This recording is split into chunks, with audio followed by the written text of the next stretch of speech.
Welcome. Let's see if I get this right. Hey, all right. Welcome, everybody. It's good to be here. I hope you're well at the moment. So I'm honored to be your speaker for this edition of Creative Mornings Calgary. This is meant to be an inspirational presentation, highlighting themes through the story of my experience. Can everybody hear me okay? Good. All right, we're awake. We've had our coffee. We're good. Let's do this. This is going to get a little jarring, so I'm going to try and move this over here. There we go. Let's start with a review of our agenda. So we're going to begin with a land acknowledgement and then cover framing the talk, who am I, where do I come from, what do I know, and wrap with a bit about my personal journey. We'll have time for questions and answers before we wrap at 10 a.m. To begin, I'm going to gratefully acknowledge the traditional territories of the people of the Treaty 7 region in southern Alberta. These traditional territories include those held by the Blackfoot First Nation tribes of Siksika, the Piikani, the Kainai, the Stoney Nakoda First Nations tribes of Chiniki, Bearspaw, and Wesley, and the Tsuut'ina First Nation and many others whose histories, languages, and cultures continue to influence our vibrant community since time was first recorded here. The city of Calgary, or Mohkinstsis, is the homeland of the historic Northwest Métis and to Métis Nation of Alberta, Region 3. More than 114,000 Métis people are living in the province, of which 5,632 continue to still choose to live in one of the 8 remaining Alberta Métis settlements. Thank you for your ongoing stewardship of this land, for helping us to recognize the trauma of your experience, and for sharing the wisdom of the medicine wheel with us. The description through Creative Mornings Global helped me to frame the talk that you're about to hear. Where you are from shapes who you are. Where you call home influences your worldview. Understanding the traditions of your ancestors can help answer the question, where do I belong? Your connections to a place in the past should rightfully be a source of great pride. I'll start with a bit about where I come from and what I picked up along the way about Indigenous people and culture while growing up in different places. I'll speak to some of the creative paths I've taken or created to embody the values of an ally. Because by respecting and celebrating the traditions and achievements of Native people everywhere, we can discover a deeper sense of connection and unity. So what does our history have to teach us? What can we learn from each other? Moved to care. Who am I? So I was born in Red Deer, Alberta, just north of here, where I went to preschool. And on the first day, I entered the room and ran up to the kid in a wheelchair to hang out with them because they were by themselves. It was also because I was so used to being attentive to the needs of my brothers and my parents, constantly asking myself, who needs me most? I grew up visiting family as both parents came from large families, so spent most of my early life in a station wagon and a Suburban, going to every low barrier museum or park in the vicinity in between Ontario and Alberta. Nature was our playground. At 6, I supported my mom as we fostered kids for about a year and a half. We typically took in kids and babies younger than I was, up until about 4 alongside us 3. Busy, full house. I didn't see ethnicity. We were too busy celebrating them feeling safe and being more and more okay the longer they'd stay with us. I felt like I cared deeply and was moved to react and respond. My parents sold the house and we traveled the world for the next year and a half, staying 6 months to drive around and camp in Australia. We were sent our school lessons through a correspondence program by the Alberta government, and my mom gave us our exams along the way. While in Maui for a month, we would steal pineapples from the field. We competed in local fishing contests. We knew locals and tourists and which ones we were. In Fiji, I asked my mom for the French words to introduce me to some locals who were fishing out baby eels in the black sand beach. I remember they had darker skin, but we had just slept on a cement floor in Fiji, so no one was better or worse in the mind of a 7 or 8-year-old. A little bit of a difference, eh? After we came back into the country, we headed to a town called Sulikout, Ontario, to live in my grandpa's basement. My brothers and I shared a room, and from the age of 9 to 14, I lived in a town of 3,500 people. It was where the annual Indigenous hockey tournament was held for bands across the area. It had been a military outpost, and it had the most northern community rink. That's how my mom's family came through my dad's hometown. My background is Ukrainian and Italian on my father's side, and French-Canadian on my mother's. The Ukrainians and Italians had come to Canada because of religious persecution and political turmoil in the late 1800s and 1920s, respectively.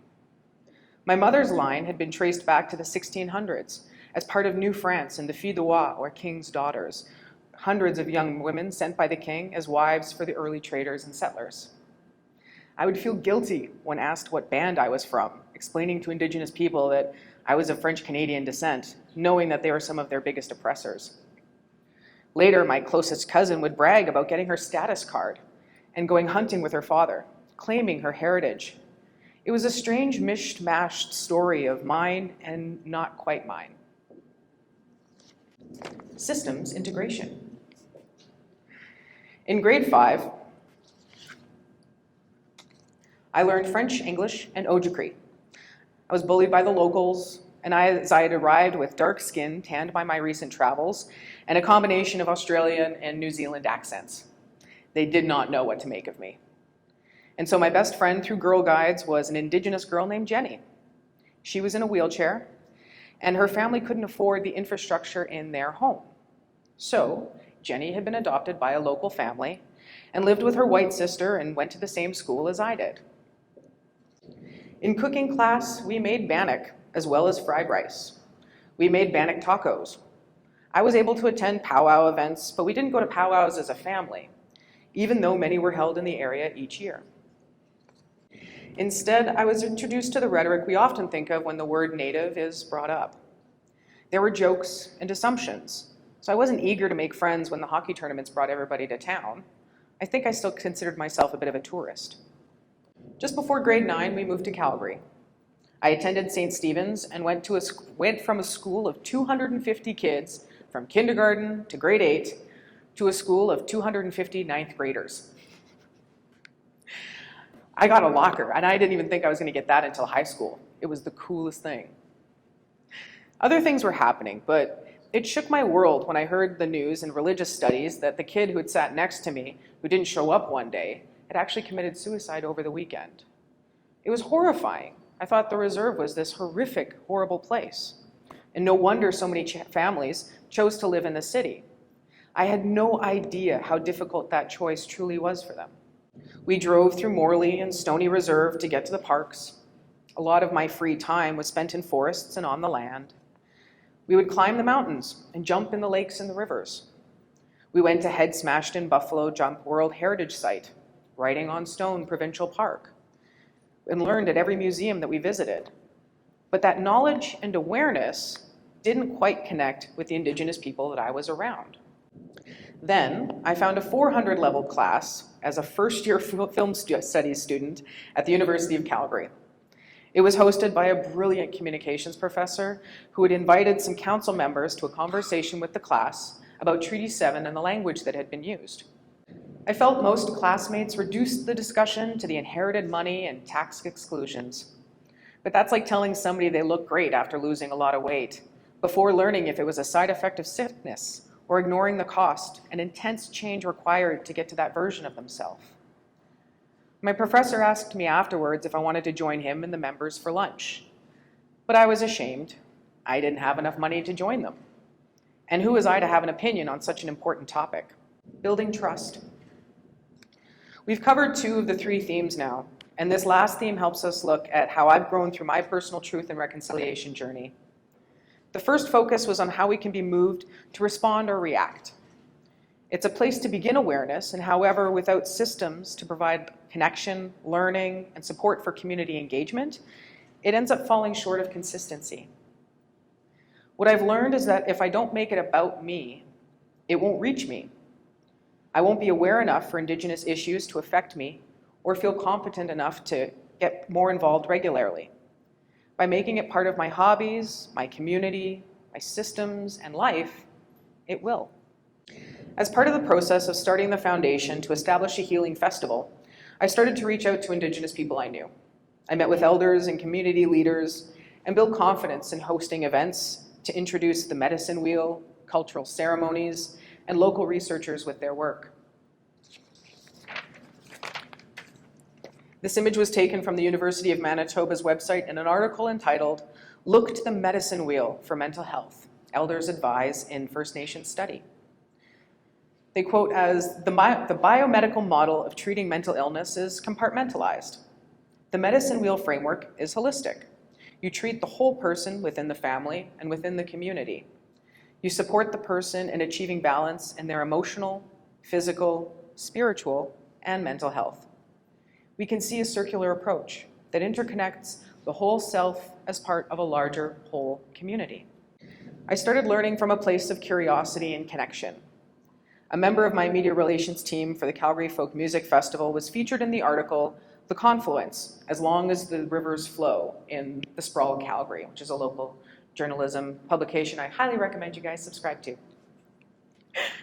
In it, a local Métis historian, Matt Hilterman, spoke of how Calgary was settled by Métis in the 1870s and 80s. Living in Calgary, I was a tourist, an immigrant, and a colonizer. So the quote here is, in the 1881 census, about 2/3 of enumerated citizens in Calgary were Métis. These were families that already knew this area because of existing trade routes. And that was because they had been recorded as French Canadian, but when the historian had actually cross-referenced that data, had realized that they were of Indigenous ancestry. Very cool story. To me, that meant that I should get to know what my ancestors had done. And like many, I learned of the residential school system in grade school via a couple of paragraphs in a history book. It wasn't until a press release was issued about a discovery of unmarked graves in early 2022 that I knew I needed to move from a place of response and systems to community. This was well after the Truth and Reconciliation Commission reported on their work from 2007 to 2015, and so I volunteered. I asked if I could support events on Indigenous Peoples Day and Truth and Reconciliation Day. By the way, this photo was taken on one of the many film projects I've been able to work on that feature our local Indigenous population. Ironically, this is from Under the Banner of Heaven, which is a story of Mormon crossing in the, again, late 1800s, where they had used the local Indigenous population as the fall guys for an attack that the warring factions had on each other. And so to me, it was just this iconic image of people that you kind of think are Indigenous, what you think Indigenous looks like, and yet, again, the more that we get to know the different stories, the deeper understanding that we have, the complexities that lie within those experiences. The foundation was established as a way to bring creative solutions forward to address deeply entrenched and systemic issues in our society that affect our well-being and mental health. We work with elders at an annual mini mental wellness festival and share local researchers' papers. I can't develop a healing festival without a sharing circle and ceremonies from our Indigenous partners. I can't design a festival for disability and newcomer needs without acknowledging Indigenous languages and cultures. It all fits. We've partnered with the Building Brains Together curriculum developed through the Neuroscience Lab at the University of Lethbridge. And as part of their 83 games and activities, they nurture a rich program of stories, songs, and games in the Blackfoot language alongside elders and leaders within the community. That was me. We brought some of these games to Siksika Reserve last year for their back-to-school barbecue, helping make another outreach program feel more like a family fun event. Again, when your families are asking for help and you feel like you're part of a system rather than a community, it really stops us from asking help as we grow up. Oh yeah, so this one is Nappy Says, or a version of Simon Says. Another one that's really great for building empathy with kids, I Spy. You're legitimately looking from their perspective. Just saying, we got some great tools that can be really fun that help us connect in great ways. So this video was taken during Indigenous Peoples Day on June the 21st, after we had spent some time listening to elders speak of their time spent in the residential school systems. And I'll never forget what was said that day, but then to follow it with this beautiful parade of different dancers demonstrating the different bands, the different backgrounds, the different styles of dance, and the different stories behind those dances and songs was a powerful way for us to move forward. Again, acknowledging the truth, but then reconciling ourselves through that journey together is a really healthy way for us to process what comes up, how we learn, and how we move forward together as a community. So since then, we've partnered with a range of elders and community leaders in meaningful ways, most recently speaking across the province for the First Nations Telehealth Network.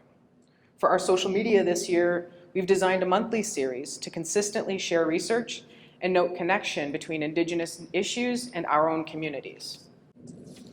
Here are some of the stories that I want to connect to through our posts. So the 93 calls to action, or 94 calls to action. How can I be more participatory in this? Red Dress Day. What is the current state of this movement? And it's in the same month as Mental Health Awareness Month. It's a pretty important issue to be considering within our community's well-being, right? So how do we connect the National Day for Awareness of Missing and Murdered Indigenous Women and Girls, also known as Red Dress Day, into that conversation over that month and over that week? What is the state of research for Indigenous mental health, and how are we supportive of disability within the community? We're discovering that research into autism within the Indigenous community is sorely lacking research. And after literary review, realizing that, again, just because of Indigenous cultural bias, buy-in, and then again, interest even in the topic, as we know, it's been difficult to be able to get a baseline of understanding so that we can move forward in this process. Where did our antagonistic attitudes come from, and how have we been groomed to hate? I found some fabulous quotes. This one is from a researcher that was looking at where the residential school systems came from. And rather, he felt addressing the poor health and nutrition of Indigenous peoples was necessary to protect the white population from Indian reservoirs and vectors of disease. Great introduction into the context, right? And it's hard to lay blame when it's simply a lack of publication options. I'm sure if the internet existed in the 1800s, it would be a much wider conversation, with differing opinions. But whoever had that control over those publication systems, wrote those books, put down those laws, controlled the narrative. And I've already mentioned the wisdom of the medicine wheel, as that's a huge part. And side note, at our last Spring Bliss Mental Wellness Festival, I had 2 Indigenous elders, because the first year we only had 1, and I learned, again, you can't just have a token person in the room. So I was like, okay, we've got our grandmothers here. They just sat and talked the whole day, and nobody went up and talked to them. They had a hoot of a time.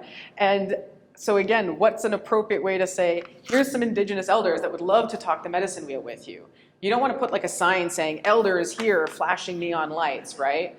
So again, through the years, we'll develop this process, we'll create more compassionate environments to create those productive conversations rather than destructive ones. So here's an upcoming event that's a beautiful way to begin making good relations, if you feel comfortable in doing so. This is the 18th annual Friendship Round Dance held at the Genesis Center, and all are welcome, coming up here on the 17th. Or perhaps you've already heard of this great free course through the University of Alberta, which is Indigenous Canada, and it's absolutely phenomenal. Just to give you a sense of, again, if you don't know where you're coming from, it's a great place to start. It's taken time to feel more comfortable, and I can afford to step out of my comfort zone. We still make mistakes, but that's the best way to build trust, learn, and heal forward together. There's still a long way to go. Thank you for listening.